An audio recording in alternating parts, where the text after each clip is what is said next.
Is an exercise science degree or exercise science major worth it? That's what we're going to be talking today. But before we get into that, make sure to gently tap the like button in order to defeat the evil YouTube algorithm. On this channel, we talk about personal finance, college degrees, careers, and opportunities that'll lead you to success. And we also go over how you can avoid some of the common financial mistakes that so many people end up falling for. If that sounds like something that interests you and you haven't done it already, like most of you haven't, because only around 20% of you do, hit that subscribe button and ring the notification bell so that you never miss out. So what exactly is an exercise science degree? What is it all about? This degree will basically prepare students for a bunch of different science-related and fitness-related careers. These are going to be occupations that of course promote health as well as physical fitness. There's going to be quite a bit of kinesiology, biological science, nutrition, as well as physiology. Now, exercise science and the fitness industry in general is extremely popular. You can see this with all the YouTube channels that have millions and millions of subscribers. And so it's not surprising to see that 25,000 people graduate with this degree every year. That's a lot. This is one of the most popular degrees. And some of the most popular careers that people end up going into are going to be exercise physiologist, athletic trainer, and PE educational teacher. So let's talk about salary or earning potential of this degree. With an exercise science degree, you can expect to make around $38,000 a year starting out and $61,000 in mid-career pay. You can compare that to a really high-paying degree like petroleum engineering or a really low-paying one like recreational therapy. And you'll see that this one is a little bit above the lowest one, but not much. Now, one career path you might go down, and a lot of people want to go down this career path, is becoming a personal trainer. So a fitness trainer is going to make around $40,000 a year, which is $19 per hour, and you only need to get a high school degree generally to get into it. Jillian Michaels, for instance, probably the most famous personal trainer in the world, does not have a degree. Bob Harper as well, another really famous personal trainer, doesn't have a degree. I think you see what I'm getting at here. There's tons of different examples of successful personal trainers who don't have a degree. A lot of them don't have any degree, never mind having an exercise science degree specifically. And the truth is, a lot of people who hire a personal trainer don't really care all that much about your knowledge. It's kind of a sad truth. They don't even care about your accolades if you're on TV calling yourself an expert. All people really care about is the results that you get them and how much you can motivate them to get in better shape. Now, one other career path you might go down is becoming an exercise physiologist, and this one makes around $49,000 a year,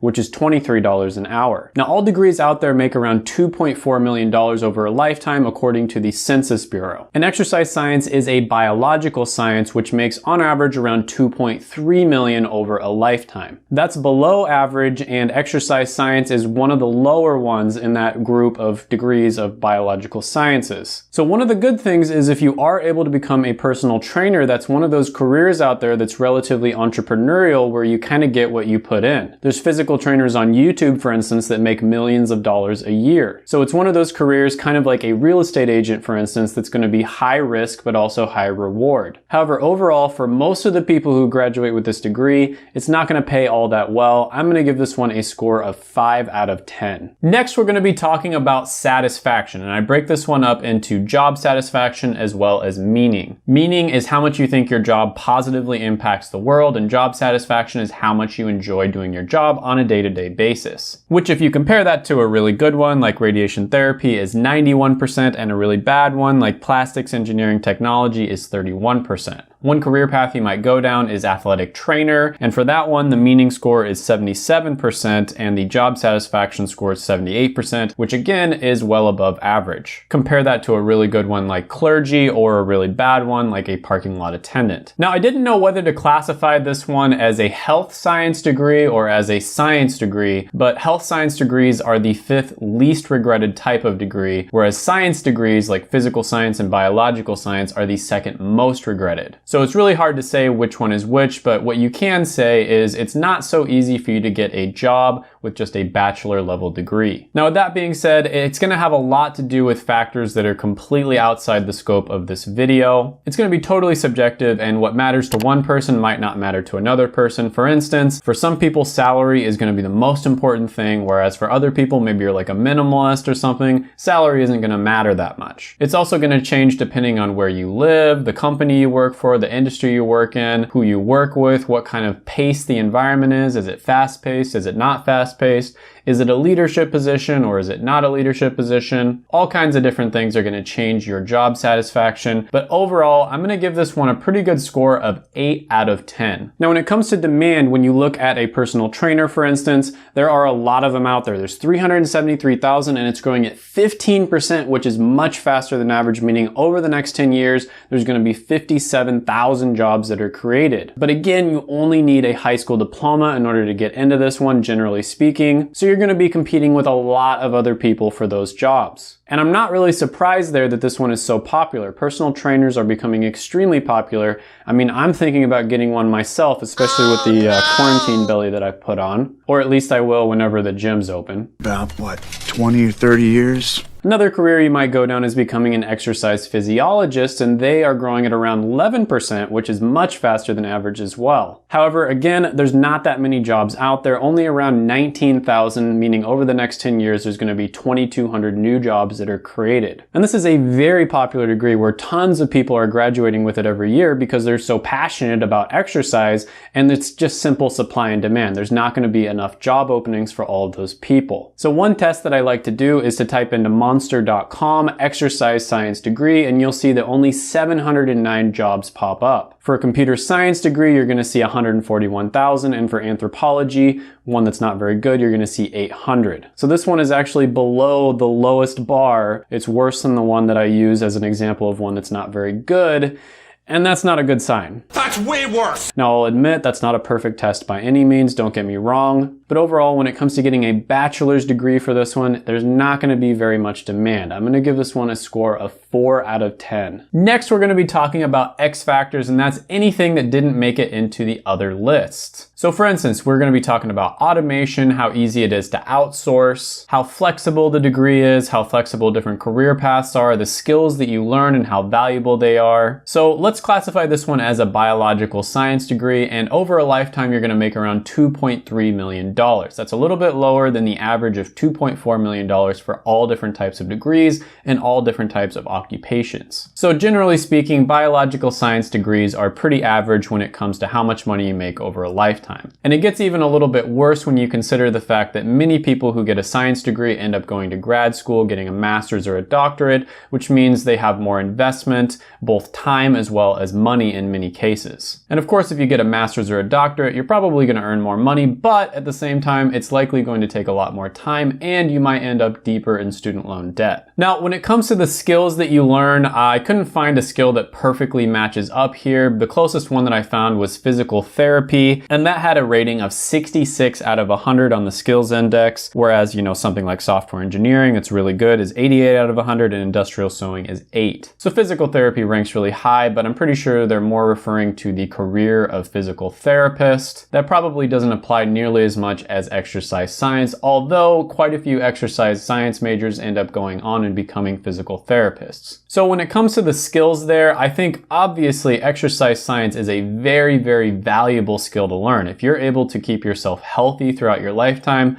first of all, you're going to have a much better life in general, you're going to be happier, you're going to live longer, etc. And it probably won't directly result in you making more money. Exercise science isn't a super respected degree by any means, but indirectly, it'll probably result in you making more money and having more success. Now, another thing that's pretty good here is the likelihood of automation is going to be relatively low. It's probably not going to be automated or outsourced. I mean, think about it. People are always going to want to work one-on-one or maybe, 1-on-5, like one person with a very small group when they're trying to get exercise. This is why companies like CrossFit are so popular, because a lot of people really enjoy the camaraderie and the competition and just being around other people, whereas working out on your own is a little bit boring. Now, with exercise science, especially if you become a trainer, there is going to be pretty good opportunities for you to start your own business. It's sort of like a real estate agent where it's kind of high risk, high reward. You might be a real estate agent that doesn't make hardly any money at all, or maybe you just sell a house every couple of years just from your family or your friends, people that you know. I would assume that there's probably an extremely high failure rate with people who try to start their own businesses as trainers. However, if you are successful, you can charge hundreds hundreds of dollars an hour in order to train people. But the truth here is most of the jobs that are good that you would get into with this type of degree are going to require additional schooling, going to physical therapy school, for instance. And there's many jobs out there that people are going for that you don't actually have to have this degree in order to get into. Additionally, it's probably not going to be a very well-respected degree. So for instance, if you got an engineering degree and then you decided, you know what, I don't want to be an engineer, there's tons of different careers out there that you can go into just because of how well respected it is. Let's say you got an accounting degree, for instance, and you decided, I don't want to be an accountant. Well, first of all, there's like a million different types of accounting jobs. And then second of all, there's tons of other types of careers that you can go into with an accounting degree. Business degrees tend to be extremely flexible. Unfortunately, exercise science doesn't really have either of those things going for it. So when it comes to X factors, I'm going to have to give this one